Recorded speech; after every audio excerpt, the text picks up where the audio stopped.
ان الحمد لله نحمده ونستعينه ونستغفره ونعوذ بالله من شرور انفسنا ومن سيئات اعمالنا من يهده الله فلا مضل له ومن يضلل فلا هادي له واشهد ان لا اله الا الله وحده لا شريك له واشهد ان محمدا عبده ورسوله اما بعد فان خير الحديث كتاب الله وخير الهدي هدي محمد صلى الله عليه واله وسلم وشر الامور محدثاتها وكل محدثة بدعة وكل بدعة ضلالة وكل ضلالة في النار. اعوذ بالله السميع العليم من الشيطان الرجيم من همزه ونفخه ونفثه. بسم اللہ الرحمن الرحیم. رب اشرح لی صدری ویسر لی امری واحلل عقدۃ من لسانی یفقہوا قولی. بسم اللہ الرحمن الرحیم. ان اللہ وملائکتہ یصلون علی النبی یا ایہا الذین آمنوا صلوا علیہ وسلموا تسلیما. اللهم صل على محمد وعلى آل محمد كما صليت على إبراهيم وعلى آل إبراهيم إنك حميد مجيد. اللهم بارك على محمد وعلى آل محمد كما باركت على إبراهيم وعلى آل إبراهيم إنك حميد مجيد. اللهم ربنا آتنا في الدنيا حسنة وفي الآخرة حسنة وقنا عذاب النار.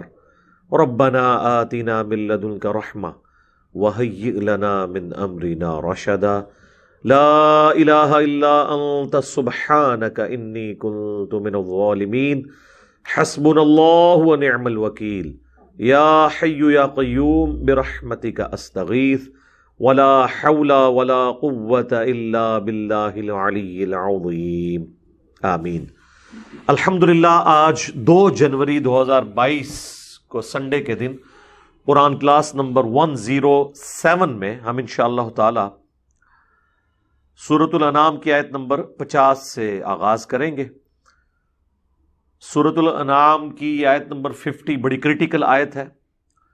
پچھلی ہماری جو قرآن کلاسز ہیں جو 344 لیکچرز میں مکمل ہوئی تھی پوری قرآن کی تفسیر، اس میں اس ایک آیت کے اوپر میں نے آلموسٹ 1.5 گھنٹے کے 3 لیکچرز ریکارڈ کروائے تھے. مسئلہ نمبر 6A علم الغیب سے متعلق، 6B کشف الہام اور خوابوں سے متعلق، اور مسئلہ نمبر 7 حاضر و ناظر کے عقیدے سے متعلق.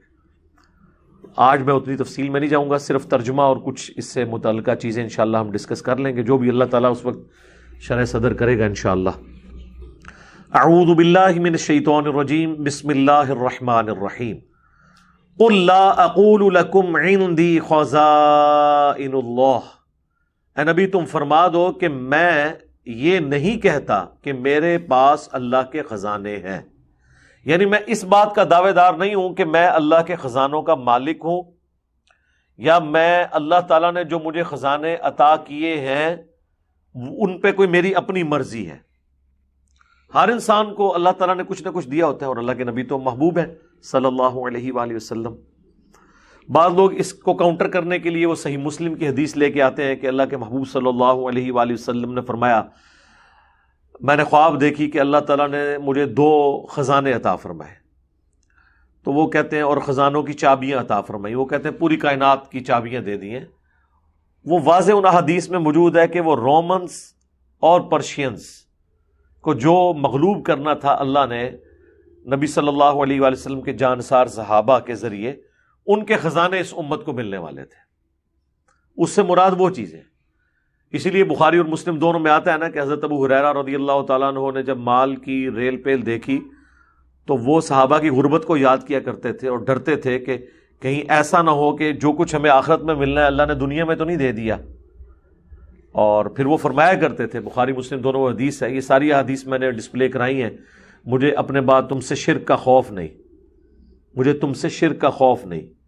یہ ویڈیو ہے، اس میں یہ ساری میں نے نبی علیہ السلام کا آخری خطبات میں سے ایک، آپ کی وفات سے 1 مہینہ پہلے، جو بخاری میں بھی ہے مسلم میں بھی ہے، عقبہ ابن عامر کہتے ہیں کہ میں نے اللہ کے نبی کو آخری دفعہ ممبر پہ اسی دن دیکھا تھا جب غزوہ احد کے شہداء پہ آپ نے نماز جنازہ پڑھی، قبرستان میں آپ کے لیے ممبر لگایا گیا اور وہ خطبہ آپ نے قبرستان میں دیا اور کہا مجھے یہ خطرہ نہیں کہ تم میرے بعد شرک کرنے لگو، بلکہ مجھے ڈر ہے کہ تم پہ دنیا کے مال کے دہانے کھول دیے جائیں گے اور پھر تم اس کی محبت میں گرفتار ہو کر ایک دوسرے کو قتل کرو گے اور تباہ و برباد ہو جاؤ گے جس طرح اگلے تباہ و برباد ہو گئے۔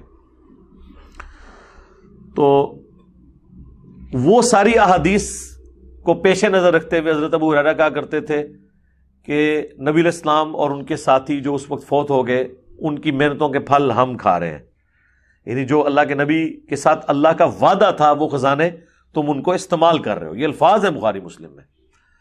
لہذا کوئی بھی حدیث قرآن سے نہیں ٹکراتی۔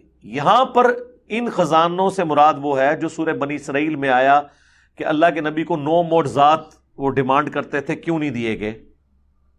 کہ ان کے لیے کوئی باغ ہوتا جس میں نہریں رواں ہوتی تو یہ اس طرح کا خزانہ انہیں مل جاتا، آسمان پہ چڑھتے اور ہمارے سامنے کتاب لے کے نازل ہوتے۔ تو یہ وہ ساری کے سارے یعنی دنیا کی جو منفعت کی چیزیں ہیں وہ اللہ کے نبی سے ڈیمانڈ کرتے تھے کہ آپ کے پاس وہ سب کچھ کیوں نہیں ہے؟ تو اس کے جواب میں سورہ بنی اسرائیل میں اللہ تعالیٰ نے فرمایا تم فرما دو میں ایک بشر ہوں، ایک رسول ہوں، اور معجزات اللہ کے پاس خاص۔ یہاں بھی خزائن سے مراد وہ تمام معجزات، وہ ڈیمانڈز ہیں جو کافر رکھتے تھے، تو کہا جا رہا ہے کہ آپ فرمائیں کہ میرے پاس کوئی خزانہ نہیں ہے، ولا اعلم الغیب، اور نہ میں غیب جانتا ہوں۔ بالکل واضح۔ احمد بریلوی صاحب باقی لوگ اس کا ترجمہ کرتے ہوئے لکھ دیتے ہیں نہ میں خود سے غیب جانتا ہوں۔ ٹھیک ہے،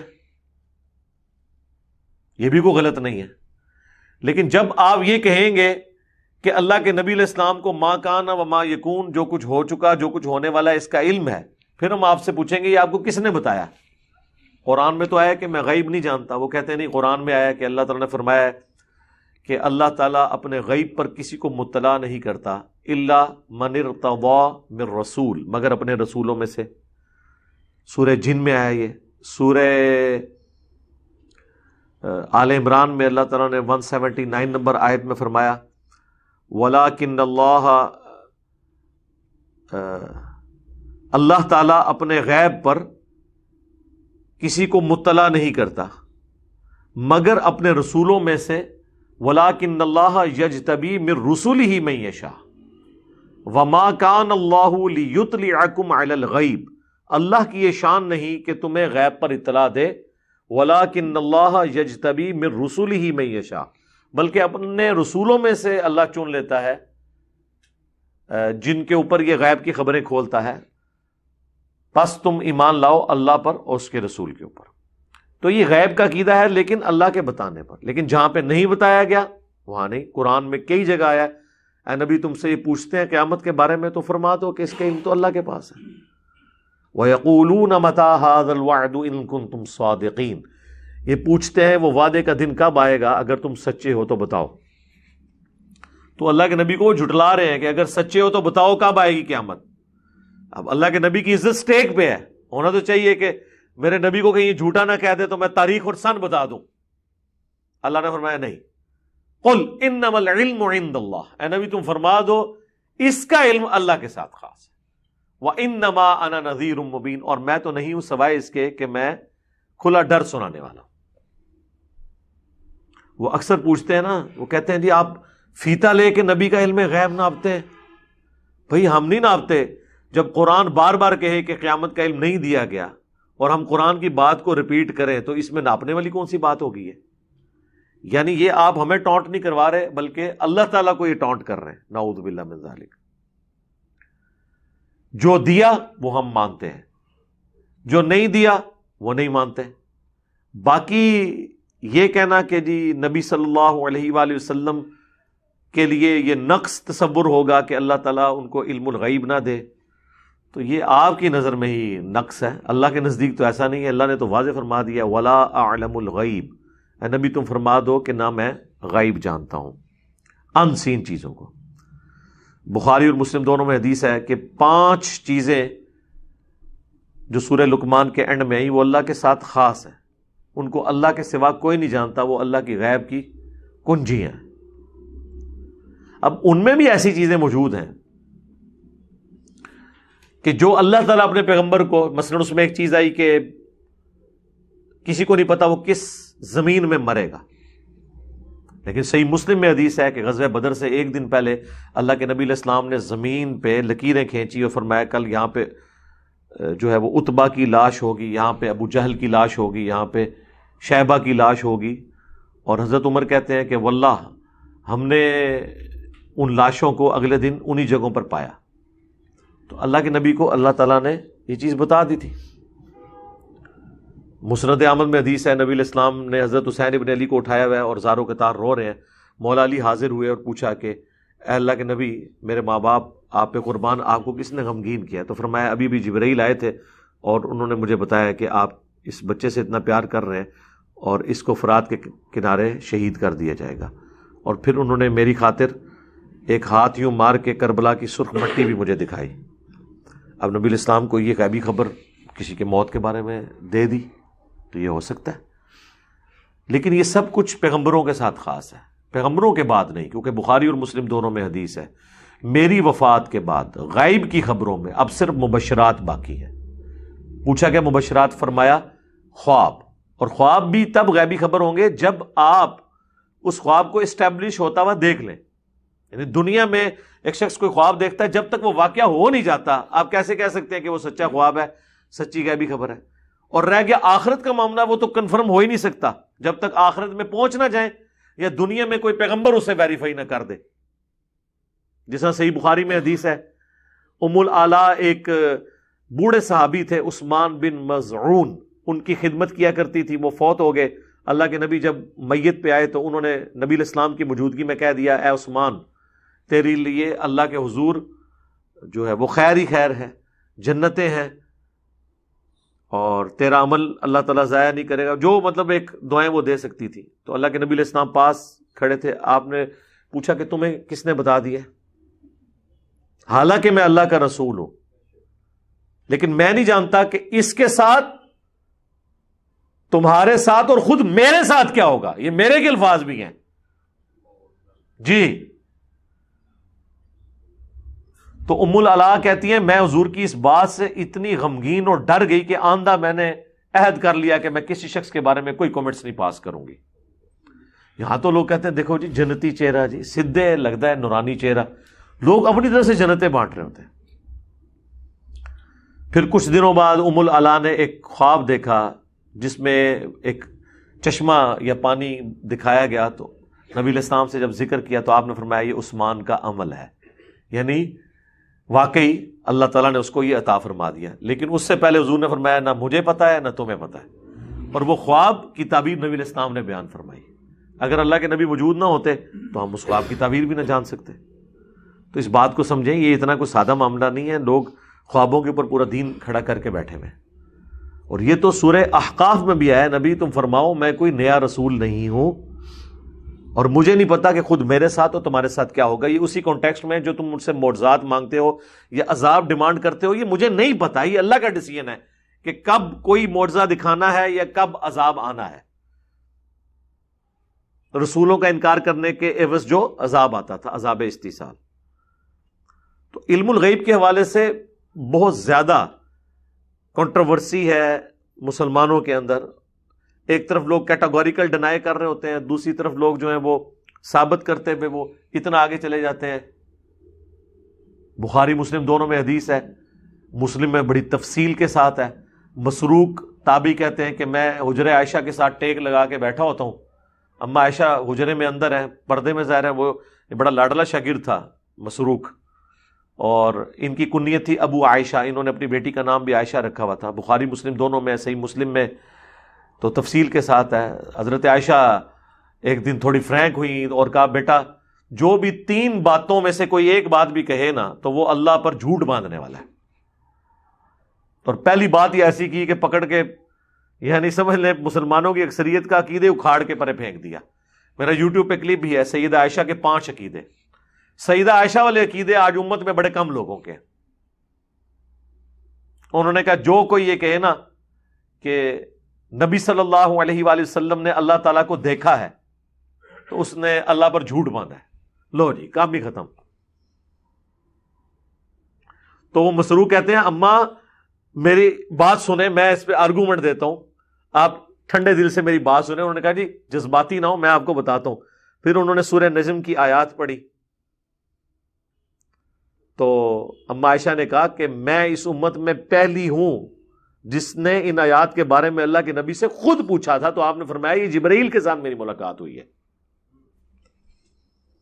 لیکن آج تک نہ دیوبندیوں کو صبر آ رہا ہے, نہ بریلویوں کو صبر آ رہا ہے, نہ شیعہ کو صبر آ رہا ہے. اگر اہل حدیث ایسی بات کریں کہتے ہیں اہل حدیث گستاخ رسول ہے. پھر اما عائشہ بھی اہل حدیث تھی اور انہوں نے اپنی بات نہیں کی, اللہ کے نبی سے پوچھا ہے. احمد بریلوی صاحب سے جب ان احادیث کے بارے میں پوچھا گیا احکام شریعت میں, تو انہوں نے کہا کہ سیدہ عائشہ جو ہے نا, انہوں نے جو نفی کی ہے نا وہ ان آنکھوں سے دیکھنے کی ہے, دل کی آنکھوں سے دیکھا ہے. ہاں جی, اگر دل کی آنکھوں سے دیکھنا مراد وہ خواب میں دیکھنا ہے وہ ہم مانتے ہیں جامع ترمذی میں, لیکن وہ شب معراج کا کلیم کرتے ہیں. ہاں اللہ اور نبی کی ملاقات ہوئی ہے شب معراج, اور ملاقات کے لیے دیکھنا شرط نہیں ہوتا, ملاقات ہوئی ہے. کہتے ہیں جی اگر اللہ نے اپنے پاس بلایا تھا اور اپنی زیارت بھی نہیں کرائی تو پھر بلایا کیوں سی؟ سر قرآن نے بتا دیا کہ ہم نے اس لیے آپ کو یہ سیر کروائی تاکہ اپنی قدرت کی نشانیاں دکھائیں.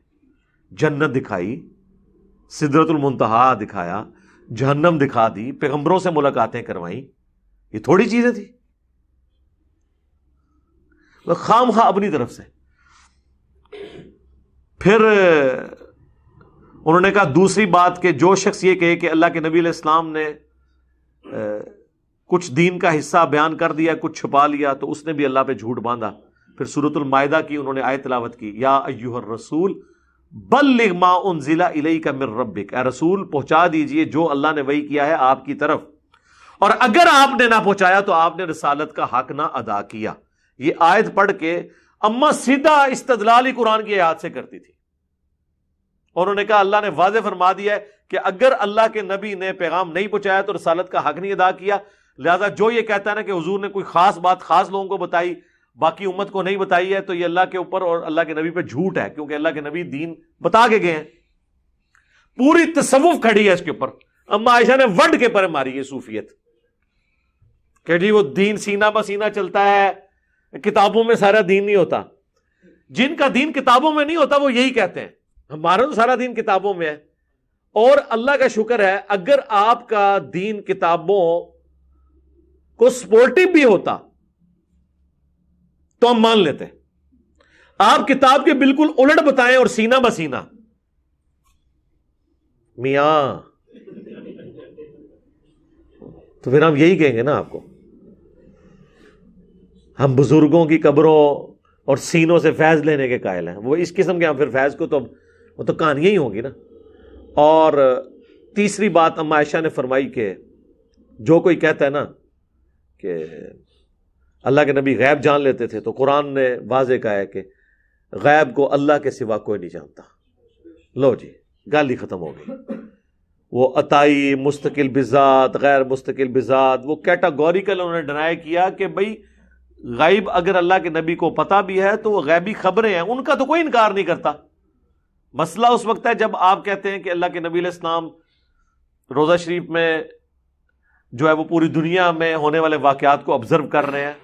بھئی اللہ کے نبی جب دنیا میں موجود تھے اس وقت نہیں تھے آبزرو کر رہے. بخاری اور مسلم دونوں میں حدیث ہے 70 صحابہ کو جب دھوکے سے شہید کیا گیا تو انہوں نے مرتے وقت کیا کہا کہ اے اللہ ہمارے نبی کو ہمارے حال کی خبر کر دینا, ہم نے ان کے دین کو نہیں چھوڑا اور ہم اس حال میں اپنے رب سے مل رہے ہیں کہ ہم اپنے رب سے راضی ہیں اس تکلیف کے باوجود کہ موت کے یعنی نزا کے عالم میں دیکھیں, اور ہمارا رب ہم سے راضی ہے. اور نبی علیہ السلام کہتے ہیں, بخاری کے الفاظ ہیں, مجھے ابھی ابھی جبرائیل نے خبر دی ہے کہ تمہارے ساتھیوں کو دھوکے سے شہید کر دیا گیا, اور انہوں نے مرتے وقت یہ کہا. انہوں نے یہ بھی نہیں کہا یا رسول اللہ آپ ہمیں دیکھ لیں. اس حدیث کے بارے میں جو بخاری میں بھی ہے مسلم میں بھی, دعا صرف اللہ ہی سے, میرے ریسرچ پیپر میں نے ڈالی ہے, میں نے کہا یہ ایک حدیث بخاری و مسلم دونوں میں ہے اور 3 عقیدے کلیئر کرتی ہے. نمبر 1 عقیدہ علم الغیب کہ صحابہ کا یہ عقیدہ تھا کہ اللہ خبر کرے گا تو پتہ چلے گا ورنہ نہیں۔ نمبر 2 حاضر و ناظر، وہ اللہ کے نبی کو حاضر و ناظر نہیں مانتے تھے، جو یہ کہتے ہیں کہ حضور مدینہ شریف میں ہوتے ہوئے ہمیں دیکھ رہے ہیں۔ ابھی اللہ کے نبی جب قبر سے باہر مدینہ شریف میں بیٹھے ہوئے تھے نا، اس وقت بھی نہیں دیکھ رہے تھے، ورنہ تو کہتے ہیں اللہ کے نبی آپ دیکھ لیں۔ اور تیسرا استعانت، انہوں نے اللہ کے نبی کو مدد کے لیے نہیں پکارا، نہ فرشتے کو پکارا کہ اے اللہ تو ہمارے نبی کو ہمارے حال کی خبر کر دے۔ اور کس طرح آپ کو سمجھائیں کھول کھول کر؟ تو نہ میں غیب جان لیتا ہوں، ولا اقول لکم انی ملک، اور نہ میں کہتا ہوں میں کوئی فرشتہ ہوں۔ اب جو لوگ زبردستی تلے ہوئے ہیں کہ اللہ کے نبی علیہ السلام کو نور ثابت کریں اسپیشی کے طور پہ، تو ان کے لیے لمحہ فکری ہے، یہ تو نفی ہو رہی ہے کہ میں فرشتہ نہیں ہوں، انسان ہوں، ہماری طرح کا نہیں، مرتبے کی بات نہیں ہو رہی، اسپیشی کی بات ہو رہی ہے۔ اسپیشیز میں سے ایک اسپیشی انسان ہے، ایک جن ہے، ایک فرشتے ہیں، اس طرح پھر اور قرآن حکیم میں اللہ تعالیٰ نے سورۃ الرحمن میں، سورۃ الحجر میں اور کئی جگہ فرمایا کہ اللہ تعالیٰ نے انسان کو مٹی سے اور جنوں کو آگ سے پیدا کیا۔ صحیح مسلم میں حدیث ہے کہ اللہ تعالیٰ نے انسان کو مٹی سے، جنوں کو آگ کی لپٹ سے، اور فرشتوں کو نور سے پیدا کیا۔ تو نبی علیہ السلام ایز اے اسپیشی مٹی سے پیدا ہوئے ہیں۔ ہاں آپ نور ہدایت ہیں، وہ تو صحابہ، اہل بیت، احادیث کی کتابیں، قرآن، یہ سب نور ہے ان معنوں میں۔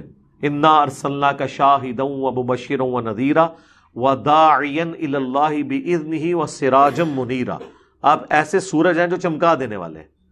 لیکن اسپیشی قل انما انا بشر مثلکم، انسان ہونے میں تمہاری طرح کا ایک انسان ہوں، مرتبے کی بات نہیں۔ اور سورہ بنی اسرائیل میں تو اللہ نے کھول کے بیان کیا کہ اگر زمین پر فرشتے آباد ہوتے تو ہم فرشتوں میں پیغمبر بنا کے بھیجتے۔ اب جب انسان ہیں تو انسانوں کے لیے آئیڈیل کون ہوگا؟ انسان۔ ورنہ اللہ کے نبی علیہ السلام ہمارے لیے آئیڈیل کیسے ہوتے؟ فرشتے تو کھاتے پیتے نہیں ہیں، تو جو شخص کھاتا پیتا نہ ہو وہ شخص کسی ایسے شخص کا کیسے آئیڈیل ہو سکتا ہے جسے فاقے بھوک کی وجہ سے کاٹنے پڑے؟ تو اللہ کے نبی نے کاٹے ہیں نا، تکلیف کاٹی ہے، ہمارے لیے آئیڈیل ہے۔ وہ تمام حالات و واقعات جو امت پہ سکیٹرڈ فارم میں آ سکتے تھے، آپ پہ تکلیفیں اتری ہیں۔ ایک دن میں 2 بیٹیوں کو طلاق ہوئی، زندگی میں 3 بیٹیاں اپنے ہاتھوں سے دفن کی، 4 ہی بیٹیاں تھیں، 3 بیٹے ہوئے، تینوں زندگی میں فوت ہوئے، تینوں کو بچپن میں دفنایا۔ 4 بیٹیاں جوانی کی عمر کو پہنچی، شادی شدہ ہوئی، ان میں سے بھی 3 اپنی زندگی میں دفنائی،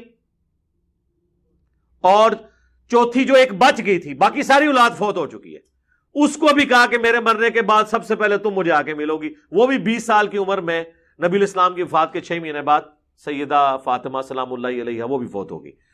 اتنے غم کسی انسان پہ ٹوٹ سکتے ہیں؟ مجھے بتائیں۔ اور جو ان کی اولاد ہے، جن کو اپنے بیٹے کہہ رہے ہیں حسن و حسین، ان کے بارے میں بتا دیا کہ یہ بھی شہید ہو جائیں گے۔ یار آپ ذرا نبی علیہ السلام کے اعصاب دیکھیں کتنے مضبوط تھے۔ اور یہ تو ایک ٹینشن ہے، جو وہ ٹینشن ہے کہ آپ کو یہ بتایا جا رہا ہے کہ آپ کے بعد آپ کی امت کے ساتھ ہونا کیا ہے۔ جو مسند ابی یعلا میں، المستدرک للحاکم میں ہے کہ میں نے بنو امیہ، بنو مروان کے بندروں کو اپنے ممبروں پہ دیکھا ہے، اور ابو ہریرہ کے الفاظ ہیں جس دن یہ حضور نے خواب دیکھی اس کے بعد چند دن زندہ رہے اور آپ کو کسی نے ہنستے ہوئے نہیں دیکھا کہ یار میری امت پہ یہ مسلط ہو جائیں گے۔ بندر، امت کا غم الگ سے، میں کہتا ہوں نہیں، ہم سب کے غم جمع کیے جائیں نا، اس سے زیادہ غم اللہ کے نبی علیہ السلام اکیلے۔ ذرا آپ سوچ سکتے ہیں کہ پیغمبر کتنا رقیق القلب ہوتا ہے۔ میرے آپ کے بارے میں تو چلے کوئی 2 رائے ہو سکتی ہیں، قرآن میں ہے حریص علیکم بالمؤمنین رؤوف الرحیم، مومنین کے لیے حریص ہیں، رؤوف ہیں، رحیم ہیں، ان کی جانوں سے بڑھ کر ان کے لیے حرص کرنے والے ہیں۔ آپ لوگوں کو شانیں نظر آ رہی ہیں، یعنی لوگ بڑے آسانی سے کہہ دیتے ہیں اللہ کے نبی کو بڑی شان ملی ہوئی ہے، لیکن آپ اللہ کے نبی کی جو تکلیفات ہیں، جو آپ کی ٹینشنز ہیں، اگر آپ ان کو دیکھیں تو وہ شان تو ایک سائڈ پہ رہ جاتی ہے۔ ہم یہ سمجھتے ہیں کہ کسی کو آنر یہ شان ملے تو ایک سکھی زندگی گزارے۔ یہ ذرا نقطے کے اوپر آپ نے توجہ کرنی ہے۔ اللہ کے نبی کو اتنی شانوں کے باوجود آپ کی زندگی غموں سے عبارت، مرتے وقت بھی امت کا غم اور قیامت والے دن لعنت سے غم. حالانکہ اس دن مقام محمود ملا، لیکن ادھر کی ٹینشن یہ ہے کہ امت کو کسی طریقے سے بچا لوں. تو پیغمبر واقعی وہ بھی ہوتا ہے اللہ کی طرف سے. اتنے مضبوط اعصاب کسی عام انسان کے ہو ہی نہیں سکتے، ورنہ تو انسان سوچ سوچ کے مر جائے. انسان سوچ بھی نہیں سکتا کہ پیغمبر کس کس تکلیف سے گزرتے ہیں. تو میں کوئی فرشتہ نہیں ہوں، میں انسان ہوں. انسان ہونے کی وجہ سے آئیڈیل بھی ہے ہمارے لیے. ٹھیک ہے.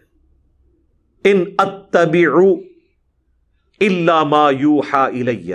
لو جی آخری گل آ گئی ہے. میں تو نہیں اتباع کرنے والا مگر وہی جو اللہ میری طرف وحی کرتا ہے. یعنی خود میری اپنی مرضی ہے ہی نہیں ہے، میں اس وحی کا پابند ہوں. جو جو مجھے اللہ حکم دیتا ہے میں وہ بجاوری اس کی کرتا ہوں. اب مجھے بتائیں یہ آیت کوئی شخص پبلکلی مسلمانوں میں سنا سکتا ہے، ہندوؤں میں سنا سکتا ہے، کرسچنز میں سنا سکتا ہے، کوئی ڈر نہیں ہے. مسلمان کے آگے آپ یہ آیت پڑھ کے اس کا ترجمہ نہیں کر سکتے. اور اسی کا جوڑا ہے یہ، چونکہ سورۃ الانعام اور سورۃ الاعراف جوڑا ہے قرآن میں نا، یہ بالکل مکی دور کی آخری صورتیں ہیں. چونکہ سورۃ الاعراف جوڑا ہے، جوڑوں میں خصوصیت یہ ہوتی ہے کہ ایک طرح کی جو کریٹیکل آیات ہیں وہ تھوڑے سے الفاظ کے فرق کے ساتھ نا دوسرے جوڑے میں ریپیٹ ہو جاتی ہیں. سورۃ البقرہ کی کئی آیات سورہ آل عمران میں ریپیٹ ہوئی ہیں لیکن مختلف انداز میں، مضمون وہی ہوتا ہے. اب اس کا جو چونکہ جوڑا سورۃ الاعراف ہے تو سورۃ الاعراف میں جو آیت نمبر ہے 188 سرکار وہ متقاضی ہے کہ اس کا جوڑا یہیں پہ بیان کر دیں. اس کے بارے میں تو میں نے کہا تھا نا قرآن کی سب سے سخت ترین آیت ہی ہے. قُلْ لَا أَمْلِكُ لِنَفْسِي نَفْعًا وَلَا ضَرًّا. اے نبی تم فرماؤ میں تو اپنی جان کے لیے بھی نہ کسی نفع کا مالک ہوں نہ کسی نقصان کا. اب مجھے بتائیں اگر اللہ کے نبی علیہ السلام اپنی جان کے نفع اور نقصان کے مالک نہیں ہیں تو شیخ عبد القادر جیلانی اور باقی لوگوں کے بارے میں کلیم کرنا کہ وہ کسی کو نفع نقصان دے سکتے ہیں تو پھر ہم حق بجانے میں نہ یہ کہنے میں کہ بابت شاہی کوئی نہیں. الا ما شاء اللہ، مگر جو اللہ چاہے. وَلَوْ كُنْتُ أَعْلَمُ الْغَيْبِ، اور اگر میں خود سے غیب جان لیتا. لَاسْتَكْثَرْتُ مِنَ الْخَيْرِ، یہ اگلا ورژن آ گیا. سورۃ الانعام میں تو بات اللہ تعالیٰ نے کی، اس میں اور کھول دی کہ اے نبی تم فرماؤ اگر میں غیب خود جان لیتا تو میں خیر کثیر جمع کر لیتا. وَمَا مَسَّنِيَ السُّوءُ، اور مجھے کبھی کوئی تکلیف نہ پہنچتی.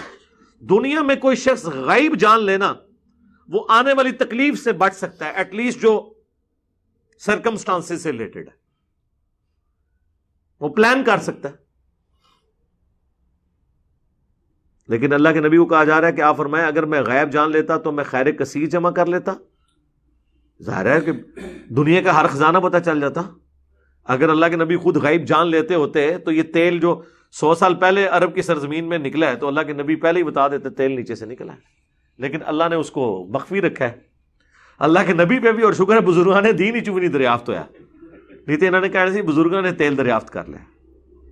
وہ ایک سائنٹیفک ایفرٹ ہے جس نے بھی پٹ کی، وہ بھی حادثاتی طور پہ. سر ایڈمن جو ہے وہ امریکہ میں پنسلوینیا سے گزر رہے تھے تو وہاں پہ کچھ اللہ نے دکھانا تھا تو وہ ایک تیل کا جو ہے نا وہ تھوڑا سا کنواں، وہ پہ شروع میں تو یہی ہوا نا جہاں پہ تیل اوپر تھا. ویسے تو تیل کا کنواں آپ کو پتا ہے تقریباً 10 کلومیٹر نیچے ہوتا ہے تیل. 10 کلومیٹر پانی کے لیے تو نہیں کوئی نیچے جائے گا، پانی کے لیے تو آپ 1 کلومیٹر بھی نہیں نیچے جائیں گے. 200-250 فٹ. پاکستان میں سب سے نیچے جو واٹر ٹیبل ہے اس وقت وہ کوئٹہ میں ہے، وہ بھی 500 سے 600 فٹ ہے. پاکستان میں کوئی علاقہ ایسا نہیں کہ 1000 فٹ سے پہلے پانی نہ نکل آتا ہو. ایون آپ گلگت میں پہاڑوں کے اوپر بھی کھودے وہاں واٹر ٹیبل پہاڑوں میں اتنا پانی موجود ہے چشموں کا وہی نہیں ختم ہوتا. تو 1000 فٹ سے بھی نیچے کوئی نہیں جاتا. تو میرے بھائی 1000 فٹ کم از کم 3500 فٹ ہو تو 1 کلومیٹر بنتا ہے.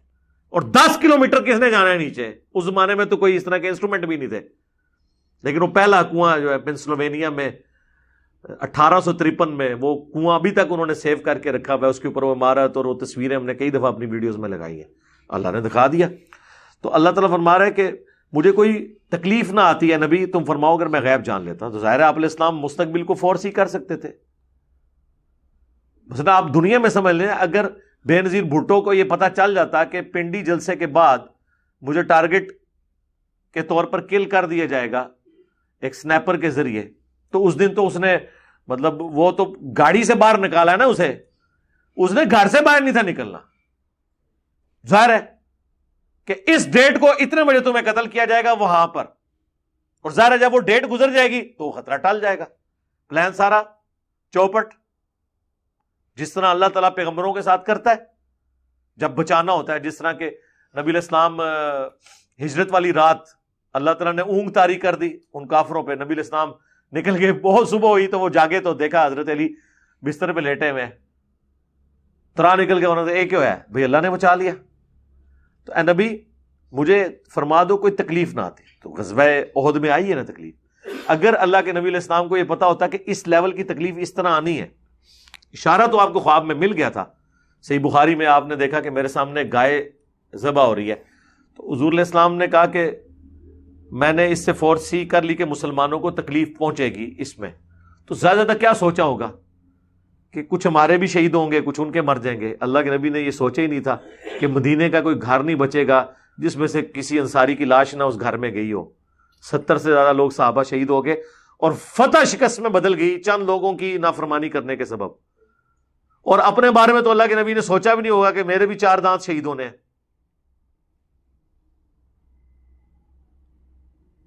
خون کا فوارہ چھٹ گیا، آپ کی شہادت کی خبر مشہور ہو گئی۔ پھر وہ آیات نازل ہوئی، وما محمد الا رسول قد خلت من قبلہ الرسل افإن مات او قتل، محمد تو نہیں مگر ایک رسول، ان سے پہلے بھی رسول گزرے ہیں، اگر یہ مر جائیں یا قتل کر دیے جائیں تو کیا تم دین سے الٹے قدم پھر جاؤ گے؟ اور جو کوئی الٹے قدم پھرے گا اللہ کا کوئی نقصان نہیں کرے گا، اور اللہ تعالیٰ شاکرین کو جزا دے گا جو ثابت قدم رہنے والے ہیں۔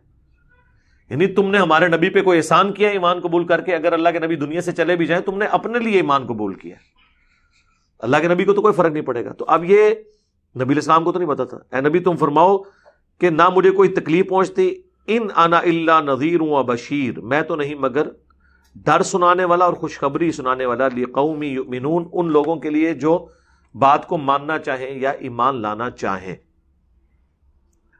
اب اس کے اوپر کتنا بولا جائے میرے بھائی، یعنی ہر چیز کا اینڈ ہے۔ اور اس کو سپورٹیو ایک آیت قرآن میں سیدہ عائشہ کا عقیدہ اللہ نے بیان کر دیا، سورہ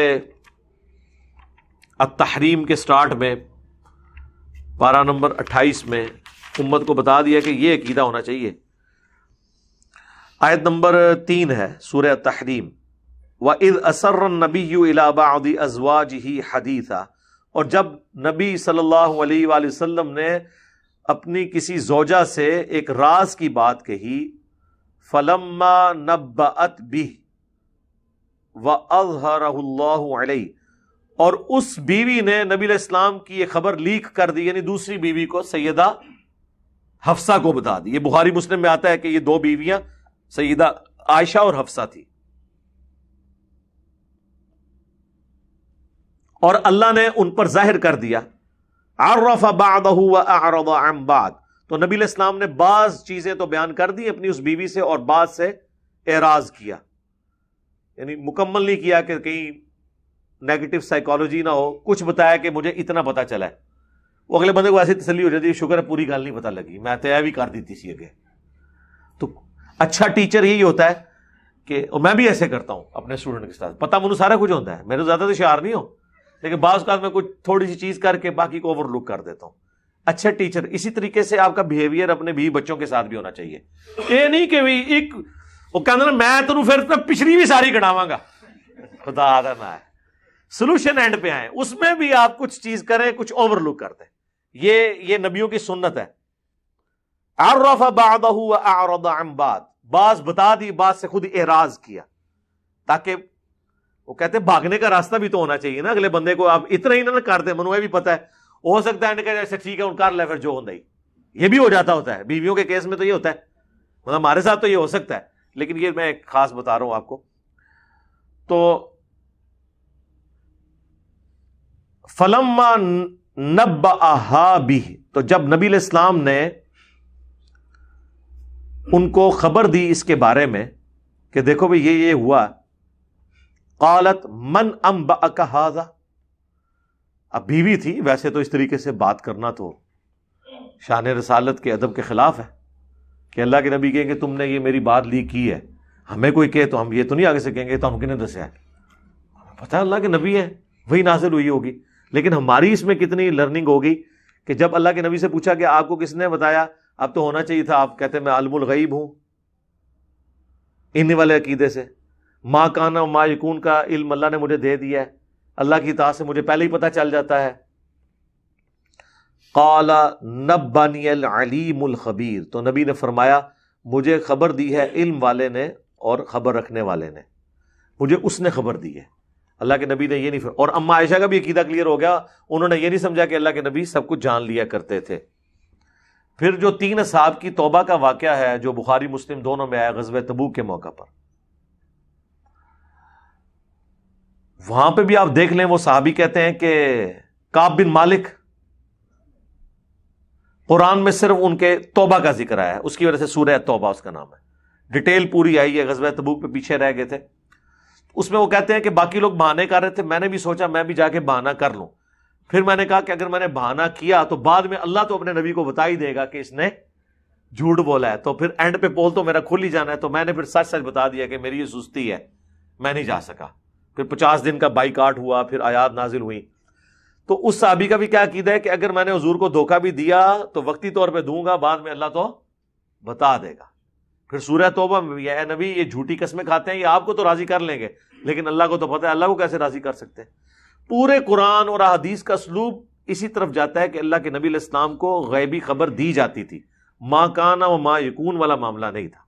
اور نہ علم الغیب کوئی کمپیٹنسی ہے کہ کوئی شخص ایک مہارت ہے جو حاصل کر لے، جیسے کوئی موبائل پہ چلانا سیکھ جاتا ہے، ٹائپنگ سیکھ جاتا ہے، تندور میں روٹیاں لگانا سیکھ جاتا ہے. نہیں، اس طرح یہ کوئی مہارت نہیں کوئی حاصل کر لے، بلکہ یہ غیبی خبر اللہ نے اپنے ساتھ خاص رکھی ہے. جب چاہتا ہے دیتا ہے، جب چاہتا ہے نہیں دیتا، نہیں پتا چلتا، جب چاہتا ہے دکھا دیتا ہے. صحیح بخاری میں غزوہ موتا کئی 100 کلومیٹر دور ہو رہی ہے رومن امپائر کے ساتھ، اور حضور مسجد نبوی میں رو رہے، میرے جعفر کو شہید کر دیا گیا، میرے زید کو شہید کر دیا گیا، میرے عبداللہ بن رواحہ کو شہید کر دیا گیا. اور اب جھنڈا اللہ کی تلواروں میں سے ایک تلوار کے ہاتھ آیا، خالد ابن ولید، اور میں اللہ سے امید کرتا ہوں اللہ تعالیٰ اس کے ہاتھ پہ فتح دے گا. تو خالد ابن ولید جو ہے وہ اتنی بڑی فوج سے وہ مختصر سی جماعت کو بچا کے واپس لے آئے، وہ فتح ہی تھی آلموسٹ. اب وہ منظر دکھا دیا. اللہ جب چاہے، سورہ یوسف دیکھ لیں، حضرت یعقوب علیہ السلام کے قریب ہی وہ کنواں تھا، ان کو نہیں پتا چلا وہاں پہ بیٹے کو چھپایا ہوا ہے. اور جب پتا چلنے پہ آیا تو جب وہاں سے وہ قاصد چلا ہے تو کہا کہ مجھے یوسف کی خوشبو آ رہی ہے. بس اس وقت اللہ نے دکھا دیا. یہ سب کچھ ایسے ہے، یہ بالکل کلیئر کٹ ہے. اور یہ تو ہم ڈسکس کر رہے ہیں پیغمبروں کو. اگر پیغمبروں کا یہ حال ہے تو بابے تے شاہی کوئی نہیں، وہ تے چھڑ دے، کہانی ختم. اصل مسئلہ یہ ہے کہ اگر پیغمبروں کا سٹیٹس کلیئر کر دیا جائے تو پھر باقی تو بیچ میں سے خود بخود نکل جائیں گے. پھر بھی اگر کسی کو کوئی چیزیں رہ گئی ہوں، اب اس میں بہت ساری باتیں ہیں جو میں اور کر سکتا ہوں. بخاری مسلم سے وہ حدیث پیش کرتے ہیں کہ نبی علیہ السلام ایک دفعہ ممبر پہ چڑھے اور فرمایا کہ پوچھ لو مجھ سے جو کچھ پوچھنا ہے. تو آگے بھی پڑھو نا، جب تک میں یہاں پہ کھڑا ہوں. ہاں، تو اس کا مطلب کیا ہے؟ اس کا مطلب بخاری مسلم میں ہی آیا ہے. بخاری اور مسلم دونوں میں حدیث ہے، جب میں معراج سے واپس آیا تو کافروں نے مجھے جھٹلانا شروع کیا اور مجھ سے سوالات کیے، اور مجھے ان سوالات کے جوابات معلوم نہیں تھے. میں اتنا پریشان ہوا کہ میں اعلان نبوت کے بعد کبھی اتنا پریشان نہیں ہوا تھا کہ میں ان کے سوالات کے جوابات نہیں دے سک رہا. اندازہ کریں، یعنی کوئی ایکٹنگ ہے یہ؟ یعنی حضور کو کہا کہ مجھے لوگ، حضور کہہ رہے ہیں مجھے جھوٹا کہیں گے کہ میں ان کے جواب ہی نہیں دے سک رہا. اب وہ سوال کیا کر رہے تھے کہ بیت المقدس کے دروازے کتنے ہیں، سیڑھیاں کتنی ہیں، دیواروں پہ رنگ کون سا ہوا ہے؟ اگر تم کہتے ہو میں راتوں رات 1000 کلومیٹر کا سفر کر کے آ گیا ہوں، جو اس زمانے میں 40 دن کا سفر تھا، ایک رات میں کون یہ ساری چیزیں یاد رکھ سکتا ہے؟ جبکہ وہ گیا اس کام کے لیے تو نہیں گیا. اس اکیڈمی میں ہم کئی دفعہ سیڑھیاں چڑھے ہیں، میں آپ سے پوچھوں کتنی سیڑھیاں بتاؤ، کر لو گل. جب تک کہ آپ اس نیت سے نہ چڑھے کہ مجھ سے کسی نے سیڑھیاں پوچھنی ہے. تو مسلم شریف کے الفاظ ہیں، میں حتیم کعبہ میں کھڑا ہوا، اللہ نے بیت المقدس کو اٹھا کے میری نگاہوں کے سامنے کر دیا، وہ جو مجھ سے پوچھتے جاتے تھے میں دیکھ کے بتاتا جاتا تھا. تو اس کا کیا مطلب ہے کہ اس وقت آپ کو نہیں پتا تھا، لیکن جب انہوں نے پوچھا تو اس وقت اللہ نے سامنے کیا کہ دکھا دیا. یہاں پہ بھی جب کہا میں جب تک ممبر پہ موجود ہوں مجھ سے جو پوچھو گے میں بتاؤں گا، یعنی اللہ کی غیبی تائید تھی کہ پوچھتے جاؤ، اللہ تعالیٰ مجھے آگاہ کرتا جائے گا اس معاملے میں. یہ کیا کرتے ہیں، ایک ٹکڑا پکڑتے ہیں، اس سے پوری ڈاکٹرن کھڑی کرتے ہیں. پورے قرآن حدیث کا اسلوب ایک طرف ہوتا ہے، ایک چیز کو پکڑ کے اسے ختم کر دیتے ہیں. ہونا چاہیے کہ پورے قرآن کا اسلوب دیکھیں اور اس ایک چیز کو اس کے تناظر میں سمجھیں. یہ الٹ طریقے سے چلتے ہیں. اس طرح آپ کرنا شروع کر دیں گے تو میرے بھائی اس طرح تو پھر دین کا جنازہ ہی نکل جائے گا، نعوذ باللہ من ذالک. قرآن حدیث کے اندر ڈاکٹرن بیان ہوئی ہے، باقی ساری چیزوں کو اس کے اندر سمجھنا ہوگا. پورا قرآن بھرا ہوا ہے اللہ پر ایمان، رسولوں پہ ایمان، فرشتوں پہ ایمان. وہ پکڑ کے سورۃ البقرہ کی آیت نمبر 62 اٹھائیں گے کہ کوئی یہودی ہو، کوئی عیسائی ہو، کوئی صابی ہو، جو کوئی اللہ اور یوم آخرت پہ ایمان لے آئے اسے قیامت کے دن نہ کوئی خوف ہوگا نہ غم. اور پھر کہتے ہیں دیکھیں اس میں تو ایمان برسالت ہونا ضروری کوئی نہیں ہے، سارے جنت میں چلے جائیں گے جو اللہ اور آخرت کو مان لیں. تو باقی قرآن سارا جھوٹا ہے. بھئی اس کی نظر میں اس کو سمجھیں کہ یہودی عیسائی اپنے اپنے وقت میں جو اپنے اپنے پیغمبروں کو مانتے تھے، اس وقت تو ظاہر ہے کہ ان کے وقت میں اس وقت تک جتنے پیغمبر تھے ان کو ماننا ضروری تھا نا. بعد میں آنے والے پیغمبر کی تو دعوت ابھی آئی نہیں ہے. پھر وہی قرآن جو جگہ جگہ کہہ رہا ہے کہ آپ نے نبی علیہ السلام پہ ایمان لانا ہے، اور سورہ النساء میں تو یہاں تک آیا جو اللہ اور رسولوں میں ایمان لانے میں فرق کرتے ہیں وہ پکے کافر ہیں. اللہ نفرق بین احد من رسلی، رسولوں میں ایمان لانے میں فرق نہ کرو. اتنی ساری چیزیں ایک جگہ اور ایک چیز کو، اور وہ بھی آؤٹ آف کانٹیکسٹ. یہی قادیانی کرتے ہیں.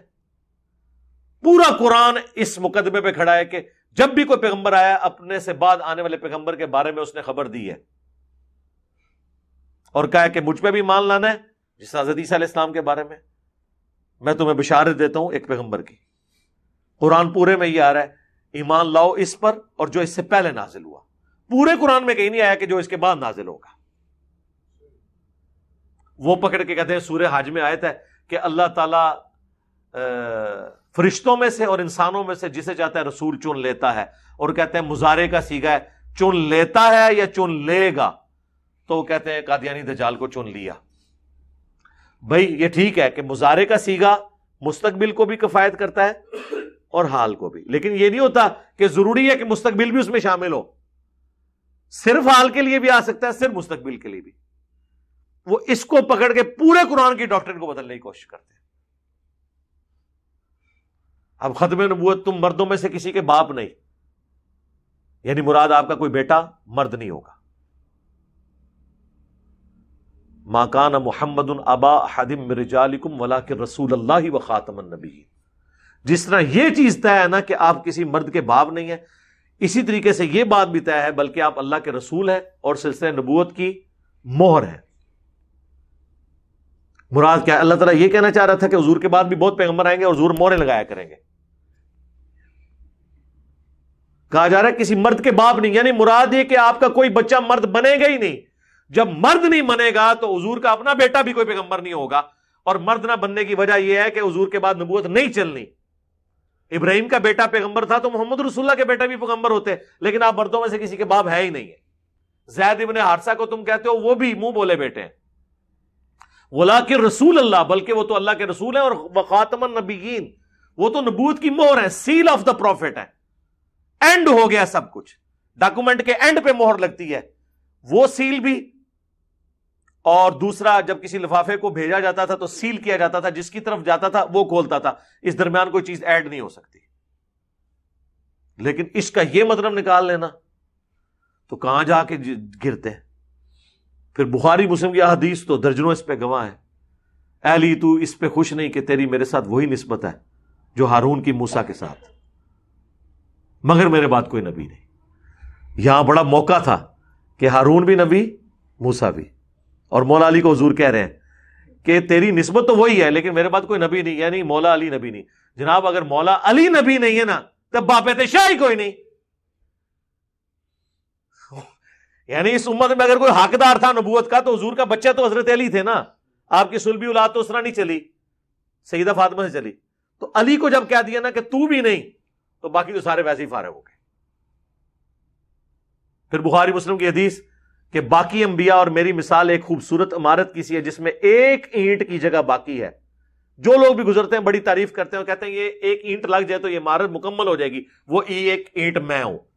اب مجھے بتائیں اس کے بعد دوسری اینٹ کیسے لگ سکتی ہے؟ اللہ کا شکر ہے میری وہ ویڈیو قادیانیوں کو دعوت اصلاح، اس میں اس طرح کی میں نے کئی احادیث اور کور کی ہیں، کئی قادیانیوں کے اسلام قبول کرنے کا سبب بنی ہے وہ ویڈیو الحمدللہ۔ صحیح بخاری میں نے حدیث بیان کی تھی، عبداللہ ابن ابی اوفا سے کوئی پوچھتا ہے کہ آپ نے نبی الاسلام کے بیٹے کو دیکھا ہوا ہے؟ انہوں نے کہا میں نے دیکھا ہے، اسے بچپن میں فوت ہو گیا تھا ابراہیم، اگر وہ زندہ رہتا تو پیغمبر ہوتا، لیکن وہ بچپن میں فوت ہو گیا کیونکہ نبی الاسلام کے بعد نبوت ختم ہو چکی ہے۔ دیکھیں یعنی نبی الاسلام کے بچوں کا بچپن میں فوت ہونا اس لیے ہے کہ آپ کے اوپر نبوت ختم ہو چکی، تو لہٰذا ہم نے یہ جو شرح کی ہے نا کہ کوئی مرد کے باپ نہیں ہے، یہ بالکل اس حدیث کے مطابق ہے۔ ابن ابی اوفا جو کہہ رہے ہیں 86 ہجری میں فوت ہوئے ہیں، حضور کے بعد یہ 75 سال تک زندہ رہے، سینئر صحابہ میں سے۔ آخر میں جو چند گنتی کے لوگ فوت ہوئے ہیں نا جنہوں نے لمبی عمریں پائی ہیں، ان میں سے ابن ابی اوفا ہیں،